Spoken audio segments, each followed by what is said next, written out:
చెప్తా ఉన్నాను. Right, I'll come back. Mastan గారు, ఇక్కడ రెండు పార్టీల నేతలు మాట్లాడినటువంటి మాటలు మీరు విన్నారు. So how do you respond అండి? అసలు దీన్ని ఎట్లా చూడాలంటే ప్రస్తుతానికి నిజంగానే వాస్తవానికి వేడెక్కుతున్నట్టుగానే అనుకోవచ్చా ఇంకా తెలంగాణ రాజకీయాలు ఇక్కడ నుంచి?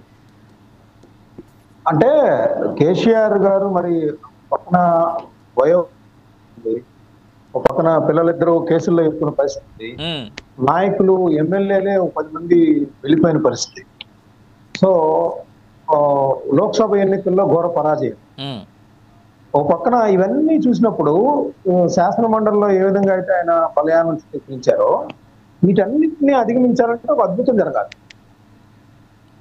గతంలో లాగా ఆయన పిలిపిస్తే వచ్చే పరిస్థితి లేదని ఈ రోజు అర్థమైపోయింది. అంటే మీరు అంటున్నట్టు అద్భుతం ఏప్రిల్ 27వ తేదీన అద్భుతం జరగబోతుంది అనుకోవచ్చా మనం అయితే? అంటే ఒక స్టేట్మెంట్ ద్వారా అద్భుతం రాదు కానీ చేతలు ఉండాలి కదా. ఆయన వైపు ఆశగా చూడాలి. ఇప్పుడు ఒక పక్కన ఎవరైతే ఔత్సాహిక రాజకీయవేత్తలు లేకపోతే టిఆర్ఎస్ ని కాంగ్రెస్ ని వ్యతిరేకించే వాళ్ళు ఉన్నారో బీజేపీ ఆశాజనకంగా కనిపిస్తుంది. అక్కడ జాతీయ స్థాయిలో అధికారంలో ఉండడం కానీ, అది సాధిస్తున్న విజయాలు కానీ, ప్రధానమంత్రి కానీ అమిత్ షా కానీ, లేదా వాళ్ళు ఇక్కడ తెలంగాణ బీజేపీ నేతలకు ఇస్తున్న ప్రాధాన్యత కానీ, ఇవన్నీ చూస్తున్నప్పుడు ఏమవుతుందంటే ఏదైతే మంచి పార్టీ ఉందో దాన్ని చూసుకుంటారు. ఇప్పుడు ప్రజలు కూడా ఆ దిశగానే చూస్తారు, విజయాల వైపే చూస్తున్నట్టుగా. ఈ రోజు ఎమ్మెల్సీ ఎలక్షన్స్ లో అటు టీచర్ కానీ ఇటు గ్రాడ్యుయేట్ కి సంబంధించి కానీ బీజేపీ గెలిచిందంటే వాస్తవ పరిస్థితుల్లో లేరని అర్థం, అటు బీఆర్ఎస్ కానీ కాంగ్రెస్ పార్టీ కానీ. ఎందుకంటే కాంగ్రెస్ పార్టీ చూసాం మనం ఈరోజు బీసీలు పక్కన ఉద్యమం జరుగుతుంటే ఒక బీసీ నుంచో పెడదామనే ఆలోచన చేయలేదు. ఇప్పుడు మీరు శ్రీనివాస్ గారు అన్నట్టు ఒక గుమ్మడి నరసయ్య నిస్వార్థమైన ఈ రోజు ఉన్న రాజకీయ పరిస్థితులకి భిన్నమైన వ్యక్తి, ఒక పేద ఈ రోజు కూడా ఆయన పొలం పని చేసుకునే వ్యక్తి. అలాంటి వ్యక్తి విమర్శించారంటే అది ప్రజల్లో చొచ్చుకొని వెళ్తుంది మనసుల్లోకి. అంటే ఒక ప్రజాప్రతినిధిగా నిస్వార్థమైన వ్యక్తి వచ్చి ఒక కలుస్తాను సమస్య మీద మాట్లాడతానంటే దానికి కూడా ప్రభుత్వం ముందుకు రాకపోవడం అనేది, అసలు ఆయనకి అపాయింట్మెంట్ ఇవ్వకపోవడం అనేది చాలా దారుణమైన విషయం. అండ్ ఇన్ఫాక్ట్ ఆయన ఈ రోజు వరకు కలిసినట్లు లేరు, ఈ రోజు వరకు కూడా కలిసినట్లు లేరు ఆయన. కొన్ని సంఘటనలు, కొన్ని కేసులు ఒక ప్రభుత్వాలనే మార్చేసే పరిస్థితులు ఉంటాయి. అలాంటప్పుడు గద్దర్ గారి విషయంలో చూసాను సార్, తెలంగాణ మర్చిపోలేదు ఇంకా. అదే కాదండి, మీరు తెలంగాణకు సంబంధించి మీరు చూడండి, అప్పుడు శ్రీనివాసాచారి ఐ థింక్ అనుకుంటా ఎల్బీ నగర్ దగ్గర ఆయనే కదా ప్రాణత్యాగం చేసింది. సో ఆ తర్వాత కాలంలో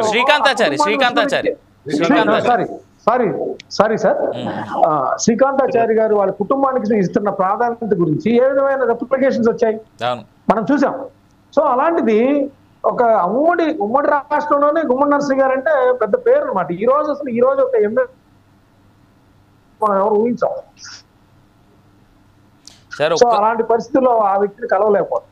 రెండోది ఏంటంటే ఇప్పుడు ఒకటండి, కేసీఆర్ గారి విజయం కానీ కేసీఆర్ గారి వైపు మళ్ళీ పునర్వైభవం సాధించాలంటే ఈ రోజు ఆయన దగ్గర 39 స్థానాలు ఉన్నాయి మామూలుగా సాంకేతికంగా అయితే.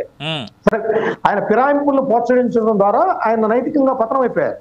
ఈ రోజు సుప్రీంకోర్టుకి వెళ్ళి కొంత మద్దతు పొంది ఉండొచ్చు, కానీ ఆ 2 సందర్భాల్లో అటు తెలుగుదేశం కానీ ఇటు కాంగ్రెస్ పార్టీని కానీ 63 వచ్చినప్పుడు ఆయన చీల్చారు, 88 వచ్చినప్పుడు చీల్చారు.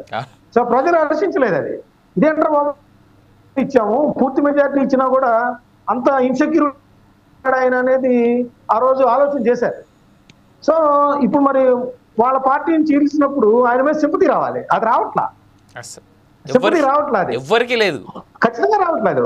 ఇంకోటి ఏంటంటే ఆ 10 మంది వెళ్ళిపోయిన వాళ్ళు కూడా కొంతమంది సీనియర్ నాయకులు ఉన్నా కూడా అరే ఇలా వెళ్ళటం నైతికంగా కరెక్ట్ కాదనుకోండి, ఆయన అంతకుముందు చేశాడు కదా ఏమంటాడు అంటున్నారు. పెద్ద కడియం శ్రీహరి లాంటి వాళ్ళు రాజకీయ ఉద్దండులు కదా, తెలుగుదేశం పార్టీలో కీలక పాత్ర వహించి మళ్ళీ ఇక్కడికి వచ్చారు, మళ్ళీ ఇటు మారిన పరిస్థితి. సో రాజకీయాలు ఎత్తుగడలు వ్యూహాలు ఏదైనా కావచ్చు, కానీ కేసీఆర్ మీద గౌరవం కానీ ఒక రెస్పెక్ట్ కానీ ఆయన మీద ఒక కాన్ఫిడెన్స్ కానీ పూర్తి స్థాయిలో పోయినాయి అనేది చెప్పచ్చు. ఇప్పుడు ఆ ఒక్క స్థానం గెలుచుకోవడానికి నానా తంటాలు పడాలి. ఆయన ఏదో మామూలుగా ఇప్పుడు ఏదో చర్చ జరుగుతుంది 2వ స్థానానికి నుంచో పెడదాం అంటున్నారు, కానీ అది వల్ల కాని పని.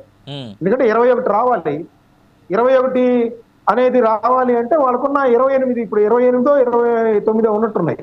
ఒకళ్ళిద్దరు వస్తారో కూడా తెలియదు ఇప్పుడున్న క్యాలిక్యులేషన్స్ ప్రకారం. సో మళ్ళీ వెనక్కి తిప్పిద్దాము, వాళ్ళు మళ్ళీ వేస్తారని కలలు అనమాట. మళ్ళీ ఏమన్నా ఎంఐఎం దగ్గర తీసుకుందామా సపోర్టు, ఆ ఒక్క స్థానం ఆయన గెలుపులో నిజానికి ఆయన పునర్విభజన సాధించాలంటే రెండో సీటు కూడా సాధించినప్పుడు ఆయన రాజకీయ చక్రం తిప్పుతున్నట్టుగా అర్థమైంది. ఆ పరిస్థితులు ఈ రోజు ఉన్నాయా? ఓ పక్కన శాసన మండలి నుంచే ఆయన ఎన్నికల్లో నుంచే తప్పుకున్నారు, బరిలో నుంచి, ప్రజాక్షేత్రం నుంచే. సో అలాంటప్పుడు అది ఇక కలగా మారింది. ఇప్పుడు రేపు అసలు ఆయన భారీ సభ పెట్టాలనుకుంటున్నారు, భారీ బహిరంగ సభ పెట్టాలనుకుంటున్నారు. అసలు అది ఏ విధంగా సక్సెస్ చేయగలరు?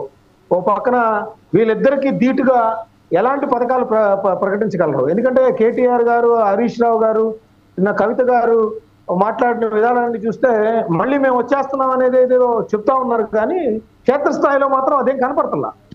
ప్రభుత్వ వ్యతిరేకత అంతా కూడా బీజేపీ తీసుకుంటున్న ఖాతాలోకి వెళ్తున్నట్టుంది. నాకు తెలిసి బీజేపీ వాళ్ళు కూడా మరోసారి ఎవరు చూడట్లేదు. అది వాస్తవం. ఈ వాస్తవాన్ని గ్రహించి దానికి అనుకూలంగా నిర్ణయాలు తీసుకొని ఆ యాటిట్యూడ్ ని, ఏదైతే ప్రజలతో మమైకమైన ఆయన పరిస్థితిని, ఉద్యమ పార్టీ అప్పుడు ఏ విధంగా అది తిరగలేని పరిస్థితి, అలా ఆశించడం కూడా తప్పైంది ఆయన వయోభారం దృష్ట్యా. రైట్ జరగాలనేది అంటానే. Right, I will come back to you. నాకు తెలిసి బీజేపీ వాళ్ళు కూడా మరోసారి ఆలోచించుకొని, ఆనాడు ఇవాళ ఇంత పెద్ద ఎత్తున బీజేపీ స్ట్రాంగ్ అయింది అంటే తెలంగాణలో కొద్ది గొప్ప కారణం బండి సంజయ్